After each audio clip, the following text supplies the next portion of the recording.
Bunsod ng sunod-sunod na mga bagyo kamakailan na nagdulot ng mga pagbaha, tumaas ang bilang ng mga nagka-leptospirosis. Ang mga pampublikong ospital nag-overcapacity, kaya may mga nagdeklara na ng leptospirosis surge.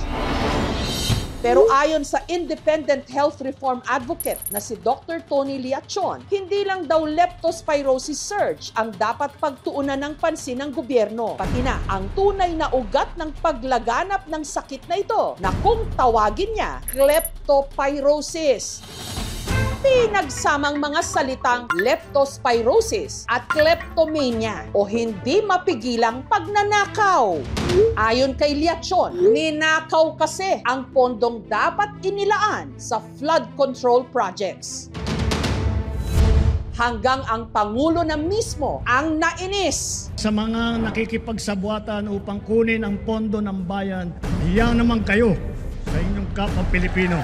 Sinundan ng hearing sa Senado. Nako, ilang project ang na-execute mo na? Marami na eh. O kanina sinabi mo hindi ka pa nakapag-umpisa eh. Paano nga ba tayo humantong sa ganito? Ang bilyones na nakalaan para masolusyonan ang taon-taon na lang nating problema sa mga baha. Nakurakot!